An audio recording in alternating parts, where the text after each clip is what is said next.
All right, guys, by the title of this video and the dirt on my face, you guys already know what time it is. We're gonna start working on the Speed 3. Yeah, so today we're gonna add Mega Racing sway bars and replace the stock sway bar links. So if you wanted to do this yourself, I'm gonna show you kind of how to do this yourself. Now, this is gonna be a little bit easy. I mean, and if you live in the Northeast, this is going to be very difficult for you. But as far as I know, this car was a Florida car, or maybe, I don't know.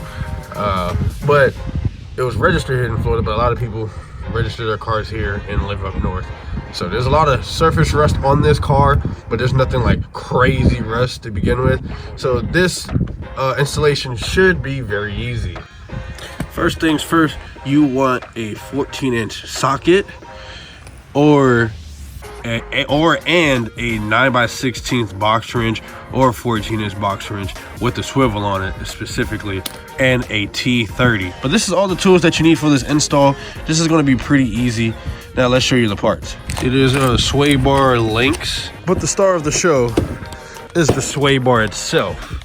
Now it comes with a lot of stuff inside of here. I didn't open it yet because of you guys, but it comes with the bushings, and I think it comes with hardware as well. So it comes with bushings, hardware, and it comes in this nice blue power coat or paint. I think this is power coated, and it says Mega Racing on there. That looks absolute sick.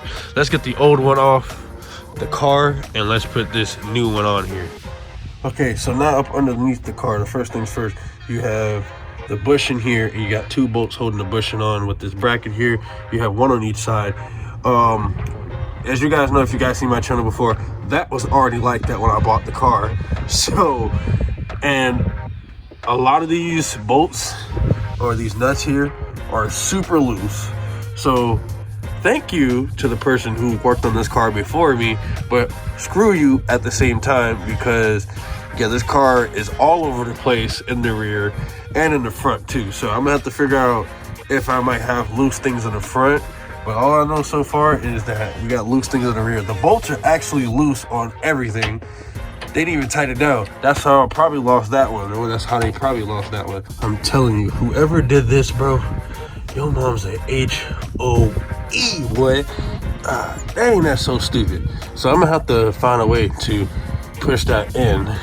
Probably just hit it with a hammer and then get this last one out, and then probably straighten it out later with it out the car. But usually this would be an easy install, but you know, you got to deal with stupid people.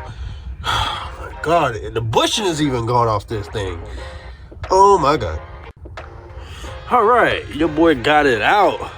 So I used the sledgehammer you see there with that screwdriver and bent it a little bit back into place and used this to get it off.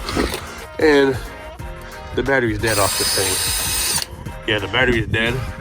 So I'm gonna be using hand tools from the rest of this video.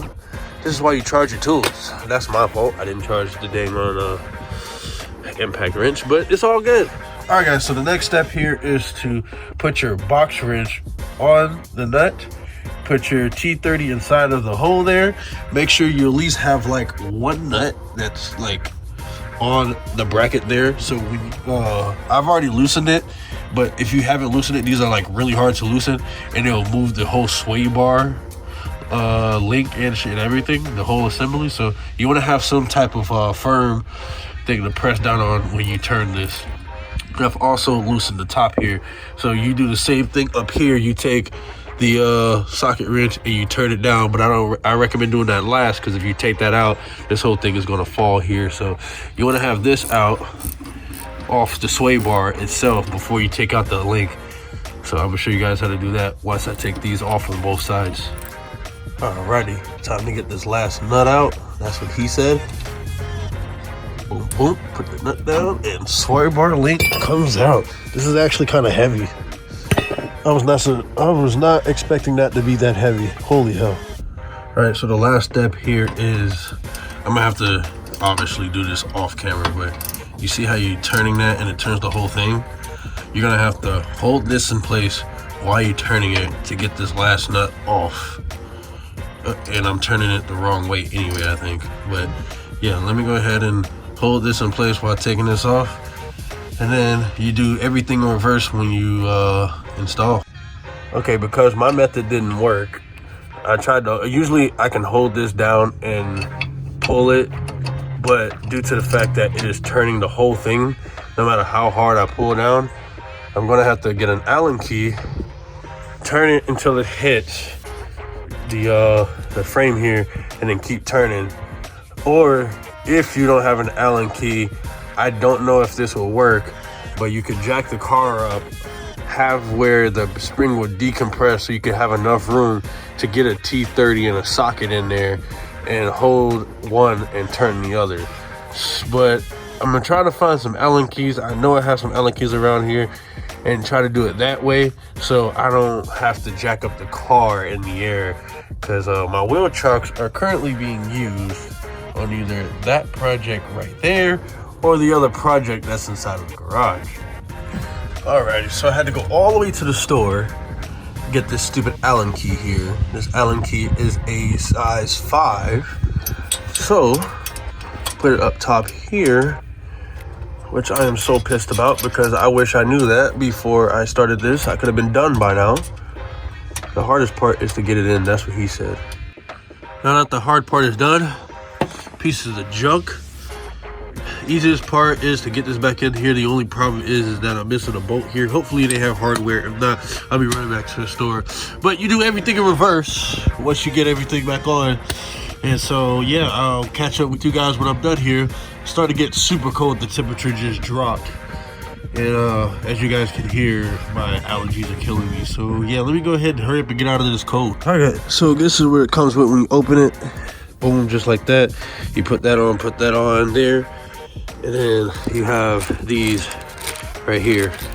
So the only thing it doesn't come with is unfortunately hardware. But yeah, I just gotta go get another bolt and put that in. So let me go ahead and get this all buttoned up, and then I'll show you guys the finished product. All right guys, so I finally figured out why this one was missing a bolt. These dummies stripped the back nut. So there's like a back nut like to here, right? On top, they stripped it. So what I did is I used another nut on top of this and tightened it down to make sure that that works. Now I'm super cold. My allergies are killing me and I'm aggravated because instead of fixing that, they just said, screw it, I'm not gonna put no bolt in there. So they stripped that really bad. So I got a nut in there so it holds. And make sure everything is tight. So you tighten this down, you tighten that down, and I wanted to show you while I was here that you can have 2 different adjustments. I'm gonna have it on the furthest setting for right now, and then switch it back over to this side to see if there's a difference in between the two.